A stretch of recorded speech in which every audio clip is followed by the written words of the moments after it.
La leçon 161 nous propose une leçon fort utile avec laquelle nous pouvons abandonner nos anciens, notre ancienne haine, nos anciens rancœurs.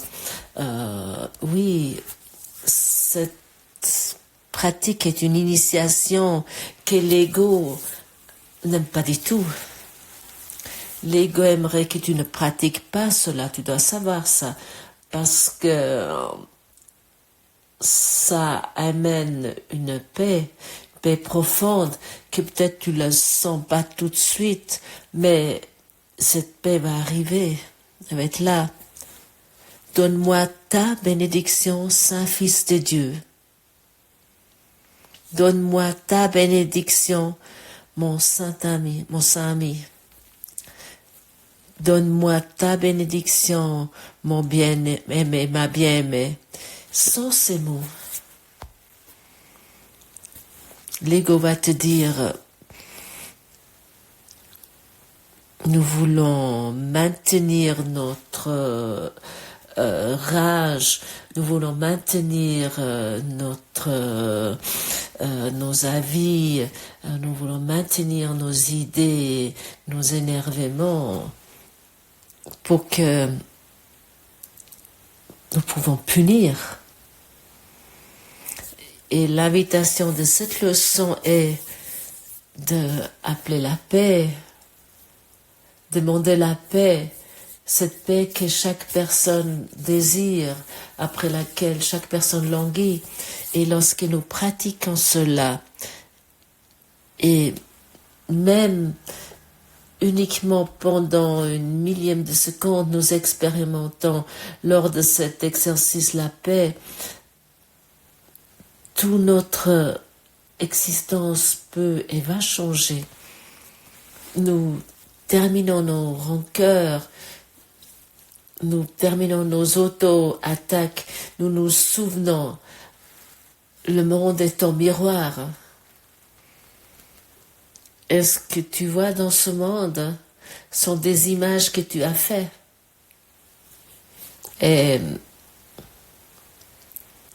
lorsque tu maintiens les rancœurs ou toutes les idées où tu as raison et l'autre a tort, à ce moment-là, ce sont des auto-attaques.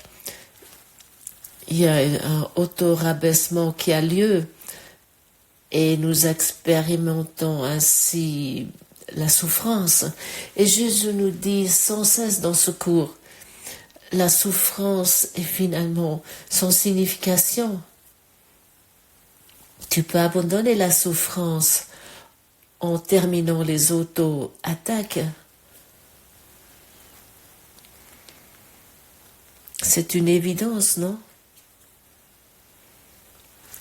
Aujourd'hui, nous nous exerçons différemment et nous prenons position contre notre colère afin que nos peurs disparaissent et offrent place à l'amour. Voilà le salut dans les simples mots avec lesquels nous pratiquons l'idée d'aujourd'hui. Voilà la réponse à la tentation qui ne peut jamais manquer d'accueillir le Christ là où la peur et la colère prévalent auparavant. Voilà l'expiation rendue complète. Le monde est passé en toute sécurité et le ciel maintenant rétabli. Voilà la réponse de la voie pour Dieu. L'abstraction complète est la condition naturelle de l'esprit, mais une partie de ce lit-ci n'est pas naturelle maintenant. Elle ne regarde pas toute chose ne faisant qu'un, plutôt elle ne voit que des fragments du tout, car ce n'est qu'ainsi qu'elle pourra inventer le monde partiel que tu vois. Le but de toute vue est de te montrer ce que tu souhaites voir. Toute ouïe ne fait qu'amener à ton esprit les sons qu'il veut entendre.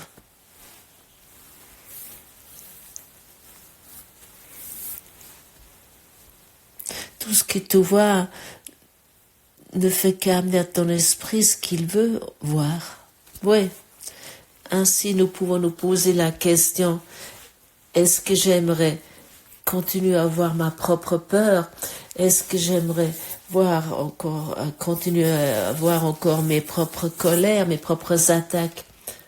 Et tu vas peut-être penser maintenant, ah oui, avec telle personne, je suis en paix, avec telle autre personne, je n'ai rien à voir. Mais la question, pourquoi tu les vois encore en tant que personne? Autant que nous voyons encore des personnes, nous voyons la séparation, et autant que nous percevons la séparation, nous voyons la culpabilité et l'attaque, et nous devons nous défendre. Et ainsi, chacun est utile, mais vraiment utile pour ta pratique. Même si tu penses avec celui-là, je suis en paix, je suis en amour.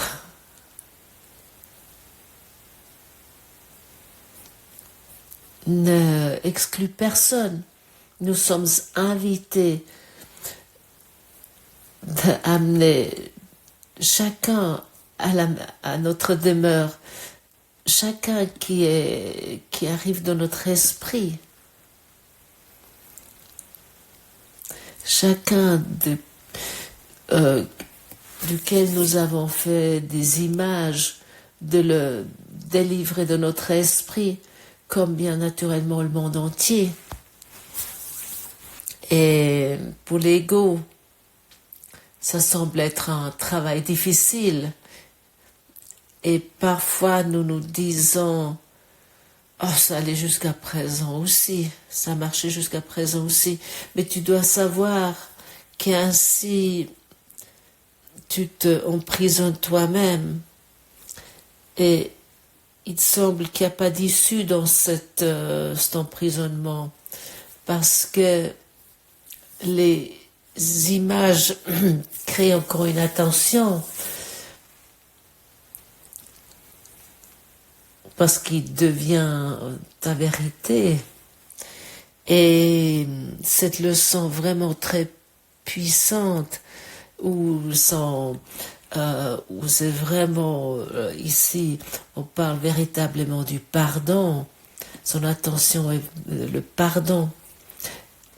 Cette leçon t'amène vraiment dans la liberté.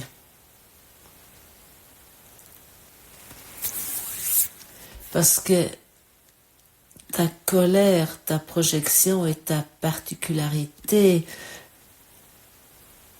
et la particularité du corps, et le monde de forme, finalement, ça va tout être transcendé. Jésus nous rappelle de bénir le Christ et d'accueillir le Christ où auparavant il y avait la colère et la peur. Et j'ai expérimenté cela régulièrement lorsque la peur et la colère étaient au premier plan, lorsque nous donnons à l'étranger ce que nous donne la possibilité à l'étranger d'être dans notre demeure, il n'y a que la séparation au premier plan. Et lorsque nous invitons la paix avec la pratique du pardon, également sur le niveau de la forme, quelque chose peut se démontrer où tu n'as jamais pensé que cela pourrait avoir lieu. Un exemple extrême est arrivé il y a quelque temps avec notre séminaire à Corfou. Il y a également les filles de Silke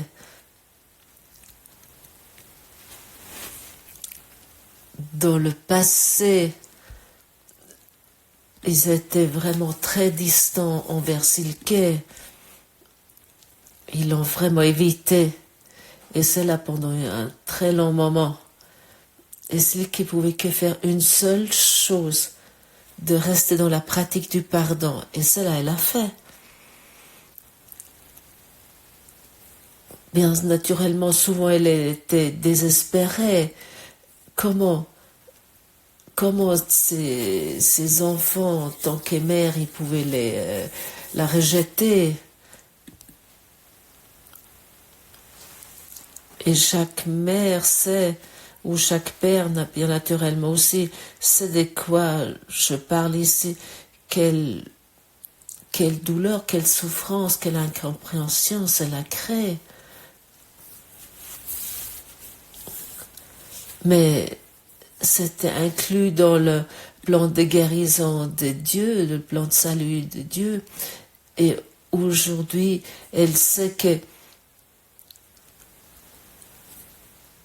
suite à cette situation de séparation qui s'est démontrée sur le niveau de la forme, qu'elle a dû pratiquer le pardon intensément, on pourrait dire.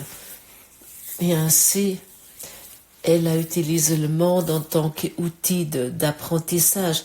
Elle a utilisé tout pour nous être en paix. Une chose, elle avait compris. L'ego, il trouve assez d'excuses pourquoi cela a eu lieu. Finalement, je crois que c'est Goethe qui a dit cela. J'espère que je répète, je dis ça juste. Celui-là qui veut quelque chose de mal, il crée le bon. Mais ce qui est bon, le bien, nous pouvons uniquement expérimenter, nous pouvons uniquement arriver dans cette expérience en pratiquant. Et parfois, et même souvent, ça nécessite la patience. Jusque sur tous les niveaux de l'existence, cette paix un peu au nouveau se démontrer. Et ainsi, je pouvais observer Silke avec ses filles. Quel amour était présent, quelles embrassades intenses ont eu lieu, quel dévouement avait eu lieu, quel dévouement d'amour a eu lieu entre Silke et ses filles, que j'ai pu expérimenter cela, et cela a été un miracle. Ce miracle a lieu avec une nouvelle façon de penser sur la situation, et nous faisons des miracles lorsque nous commençons à penser autrement. Donne-moi ta bénédiction, Saint Fils de Dieu, Saint ami. Nous nous adressons ici au Christ et à ce qui est saint en chacun de nous, chacun d'entre nous qui porte en lui. Nous pouvons même dire que nous nécessitons cette bénédiction pour expérimenter la liberté. Oui, nous avons besoin de cette bénédiction. Et chaque fois, lorsque nous disons ces mots, donne-moi ta bénédiction, Saint Fils de Dieu, à ce moment-là, ça aura lieu. Encore une fois, il soit dit, nous nous adressons à ce qui est saint. Nous nous adressons à ce qui est, en étant un. Et ainsi nous faisons l'expérience du un, de l'unité. Bien sûr, le Christ aimerait te bénir. Et le Christ est dans chacun et dans tout, dans chaque être vivant. Dieu est dans tout ce que je vois, parce que Dieu est dans mon esprit. C'est également une leçon très puissante. Alors Dieu est dans tout ce que tu vois. Le Christ, l'amour, la lumière est dans tout ce que tu vois, parce que cet amour est dans ton esprit. Et bien naturellement, Maintenant, ce que je vois, je peux le voir soit à travers l'ego, avec les images que l'ego a fait d'une personne, ou j'abandonne ces images avec cette leçon puissante et je vois le soi du Christ. Et à ce moment-là, les anciennes murs doivent s'effondrer. À ce moment-là, l'amour doit se montrer. Et ainsi, nous arrivons à nouveau au point où nous nous trouvons sans cesse. Nous sommes ici pour prendre une décision. Et finalement, nous n'avons que deux possibilités à l'intérieur de ce rêve. Soit nous prenons le choix pour la paix ou pour l'attaque ou la peur ou pour notre vouloir avoir raison. Dans l'intérieur de notre rêve, tu ne peux pas prendre d'autres décisions. Tu peux peut-être imaginer que tu peux croire de décider d'aller à gauche ou à droite, mais cette décision est déjà dans ton film, dans ton scénario. Alors, ou bien tu te dis, tu continues ainsi, tu vas continuer à répéter ce scénario sans cesse. Prends le chemin, emprunte le chemin de la paix, emprunte le chemin du bonheur, de la joie. Expérimente que la sainteté, tu la rencontres partout. Et fais l'expérience que tu aimais de tout et de tout le monde. Mais oui, même de chaque arbre, de chaque caillou, de chaque être vivant que tu rencontres, de chaque saint ami que tu rencontres, tu es aimé. Et cette idée insane de croire que tu es seul, cette idée insane que tu dois te défendre ou protéger de quelque chose se détache avec cette pratique. Elle se dissout totalement avec cette pratique. Ça semble être peu croyable pour quelqu'un qui croit qu'il doit encore faire quelque chose sur le niveau de l'ego, qui croit qu'il doit encore trouver des solutions sur le niveau de l'ego dans ses relations, par exemple.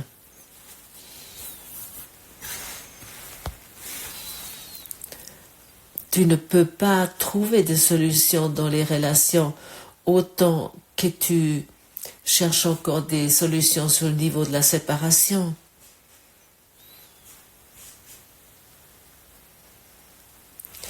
L'ego n'aimerait pas que tu trouves une solution. Ça, nous devons vraiment être conscients. Et l'ego n'aimerait pas que tu trouves une solution. L'ego aimerait... Il est dépendant que tu essaies de trouver une solution sur le niveau de ce rêve. Ainsi, la survie de l'ego est garantie. Et l'ego nous dit sans cesse, nous devrons faire telle chose ou telle autre chose. Nous devons encore régler ce traumatisme et encore travailler sur cette peur-là. Et nous devons encore gérer ce conflit-là. Et hier, ça a déjà été mentionné. Ah oui, il y a une pensée que je peux observer. Et ainsi, la lumière de l'amour va être mise dessus. Et la pensée se dissout, se solutionne. Ah oui, là, il y a une pensée que j'ai eu un traumatisme lors de mon enfance et que j'ai encore, mais c'est qu'une pensée que je peux observer si j'observe cette pensée et je laisse rayonner la lumière de l'amour sur cette pensée, la pensée va se dissoudre. Quelle est la cause de toute notre souffrance et toutes nos douleurs et de nos traumatismes? Ce sont que des pensées. Et lorsque nous nous sensibilisons pour cela et nous devenons vigilants et attentifs et nous ne donnons plus d'attention à ces pensées parce que nous les regardons à travers l'œil heureux, cela va disparaître. Alors nous n'aurons plus besoin de traitement dans ce monde. Nous devons simplement appeler notre thérapeute intérieur, le Saint-Esprit, et de lui permettre de résoudre tous nos pensées, nos courants de pensée non délivrés, de guérir tous nos pensées. Parce qu'autrement, nous restons collés aux symptômes, nous essayons de guérir les symptômes qui se démontrent, nous essayons avec nos propres idées et avec les experts de l'illusion, nous voulons guérir cela ainsi, malgré que nous pouvons être aujourd'hui dans la conscience que le véritable guérisseur est en toi, oui en toi. Mais autant nous ignorons ce guérisseur intérieur, il ne peut rien faire pour nous.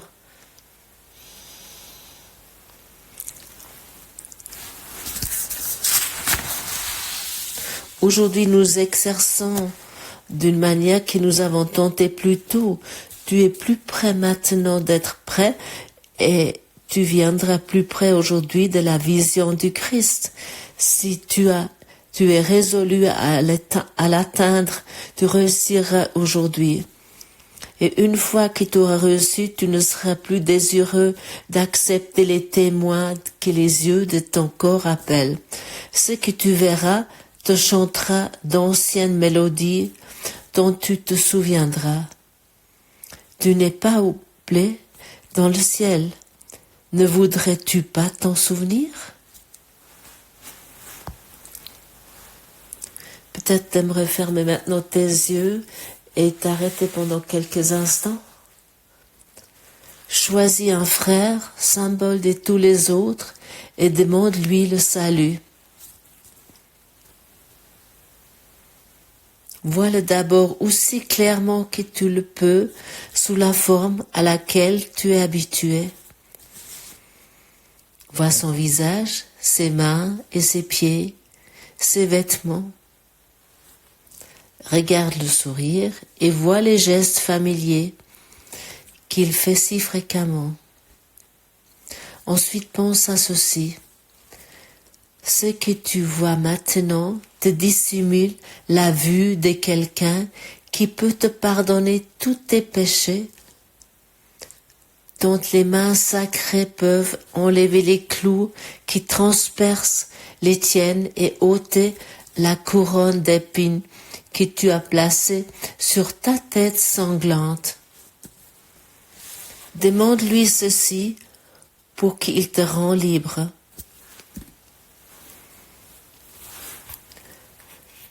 Donne-moi ta bénédiction, Saint-Fils de Dieu. Je voudrais te contempler avec les yeux du Christ et voir ma parfaite impeccabilité en toi. Il répondra, celui à qui tu as fait appel, car il entendra la voix pour Dieu en toi, et il te répondra par la tienne. Contemple maintenant celui que tu as voyé simplement comme chair et os, et reconnais que le Christ est venu à toi. L'idée d'aujourd'hui est ta surévasion de la colère et de la peur. Assure-toi de l'utiliser immédiatement au cas où tu seras tenté d'attaquer un frère et de percevoir en lui le symbole de ta peur.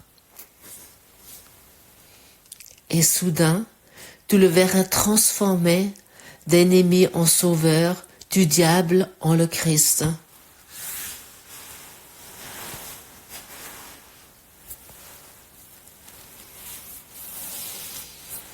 Merci d'avoir écouté cette traduction. Il y a un texte en dessous pour ceux qui cela intéresse. À demain. Merci.